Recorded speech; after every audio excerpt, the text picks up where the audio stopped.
Selamat pagi Smart People, rangkuman berita ekonomi dan bisnis hadir menjadi pelengkap referensi informasi Anda. Kita jelang Quarter News selengkapnya.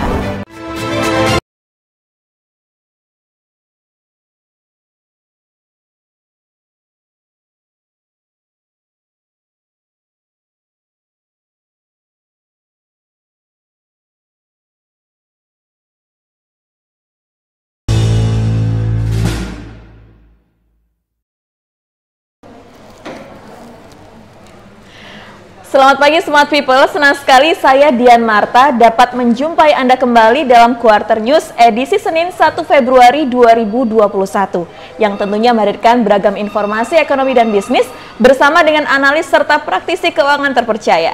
Jangan lupa untuk Anda follow Instagram dan juga Facebook fanpage di @ForsetFuturesOfficial karena siaran ini kami tayangkan melalui dua media sosial tersebut.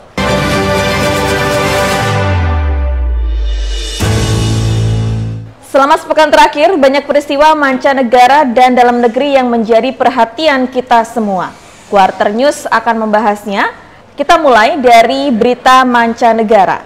Semakin memanasnya situasi Laut Cina Selatan sebagai dampak dari langkah Cina yang telah mengeluarkan undang-undang untuk pertama kalinya secara eksplisit mengizinkan penjaga pantainya untuk menembaki kapal asing. Sebuah langkah yang dapat membuat kawasan Laut Cina Selatan dan perairan di sekitarnya yang diklaim oleh beberapa negara menjadi semakin memanas.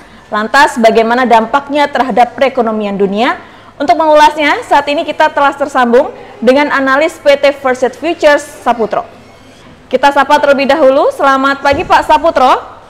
Selamat pagi. Reaksi keras ditunjukkan oleh beberapa negara yang punya kepentingan di Laut Cina Selatan. Salah satunya reaksi keras dari Presiden Amerika. Bagaimana Bapak melihat hal tersebut, Pak? Yang terjadi di Laut Cina Selatan merupakan konflik yang sangat rentan konfrontasi atau perang terbuka dan berpeluang menjadi konflik bilateral sehingga dapat mengganggu stabilitas regional. Kemudian dampak dari memanasnya situasi di Laut Cina Selatan terhadap pasar global ini bagaimana, Pak?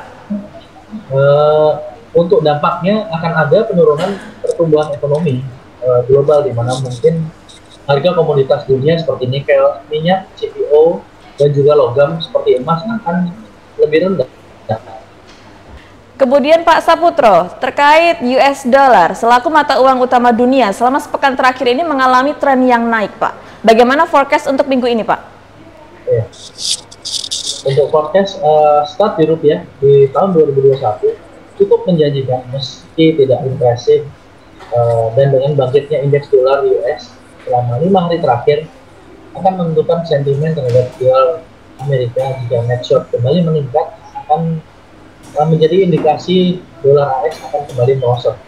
Baik Pak Saputro, emas sebagai salah satu aset safe haven selama 1 bulan terakhir ini pergerakannya stabil di kisaran 1.850. Apakah emas saat ini cukup menarik untuk dikoleksi, Pak? Oke. Tentu saja masih cukup menarik ya. Mengingat ada beberapa faktor yang bisa membuat harga emas akan naik. Salah satunya sebentar lagi stimulus Amerika yang sedang dalam proses persetujuan di Kongres Amerika. Itu akan sangat berpengaruh ya. Kemudian untuk pergerakan pasar saham dan pasar komoditas selama sepekan ini bagaimana, Pak? Untuk pasar saham dan komoditas, jadi indeks harga saham gabungan atau IHSG itu kan cenderung melemah terbatas pada akhir minggu ini, menggambarkan adanya peluang IHSG mengalami penurunan. Yang kedua, indeks harga saham Amerika selama sepekan melemah sebesar minus 3,16%. Indeks harga saham Wall Street drop setelah Johnson & Johnson merilis data uji klinis vaksin yang ternyata hanya efektif sebesar 72% di Amerika dan 66% efektif di dunia global. Selain itu, faktor yang mempengaruhi melemahnya indeks harga Amerika yaitu efek GameStop yang lagi viral beberapa hari terakhir, dan investor retail yang melakukan short selling. Sedangkan pergerakan pasar komoditas selama sepekan terakhir yang sepekan mengalami penurunan berpotensi mengalami pembalikan arah atau dia akan rebound kembali naik. Yang kedua, oil harganya cukup stabil di kisaran 52 US dollar per barel.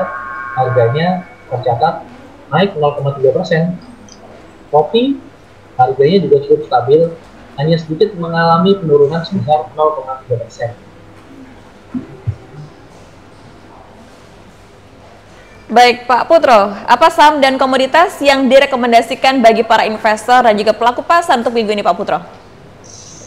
Untuk minggu ini para pelaku pasar bisa mencermati saham berbasis komoditas, infrastruktur, dan konstruksi yang masih terus berjalan.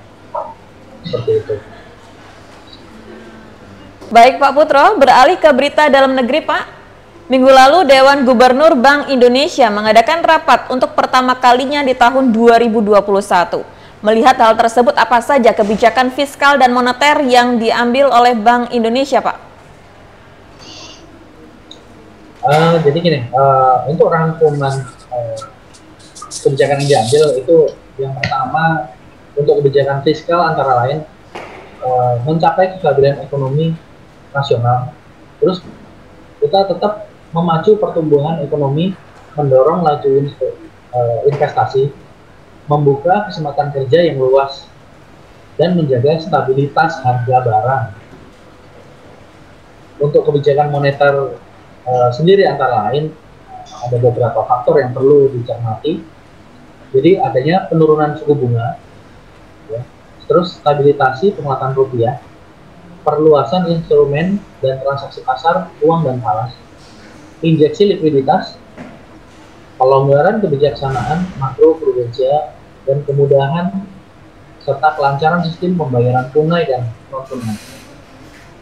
Baik, kemudian Pak, apakah kebijakan suku bunga Bank Indonesia masih cukup menarik untuk investor Pak? Tentu saja menurut saya masih cukup menarik ya, karena didasari oleh ekspektasi dijaganya suku bunga acuan agar tetap rendah, sehingga tetap menarik investor untuk berinvestasi.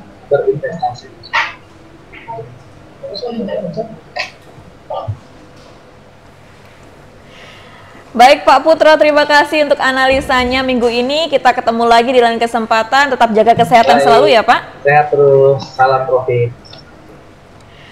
Dan itu tadi Smart People perbincangan kami bersama dengan analis dari PT First State Futures, Saputro. Dan jika Anda membutuhkan beragam informasi seputar dunia perdagangan berjangka dan komoditas, Anda bisa cek di www.firststate-futures.com.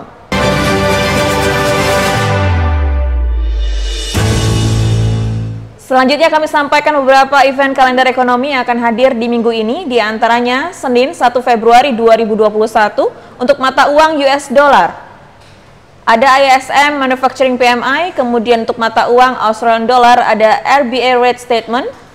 Kemudian di hari Selasa 2 Februari 2021 mata uang Australian Dollar ada RBA Government Low Speak.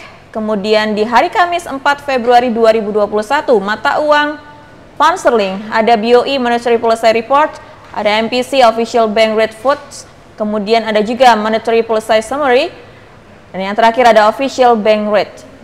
Sementara itu untuk mata uang Australian Dollar, ini ada RBA Government Low Speak dan juga ada RBA Monetary Policy Statement.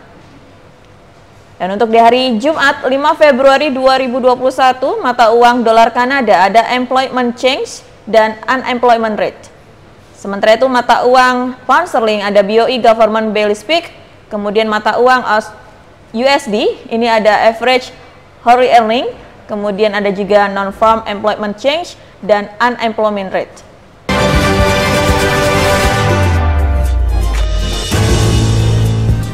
Demikian tadi Quarter News edisi kali ini. Siaran ini akan kami tayangkan ulang di channel YouTube First State Futures. Jangan lupa like, comment, share, subscribe, dan nyalakan tanda loncengnya agar Anda tidak ketinggalan berbagai analisa ekonomi dunia bersama dengan analis dan praktisi keuangan terpercaya.